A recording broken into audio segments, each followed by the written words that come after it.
To enable GPU activity render fast information in Samsung Galaxy S20, open settings, swipe up or down home screen to access the app screen, and then tap settings. You can also open settings screen from notification panel, swipe down notification panel, and then tap settings icon. Scroll down settings screen, find developer options, and then tap developer options. Scroll down developer options screen, find GPU watch,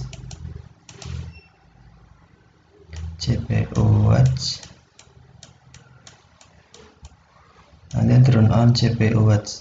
First, tap switch until blue to turn on. If off, tap switch until blue to turn on, and then tap widget settings. Turn on GPU activity, tap switch until blue.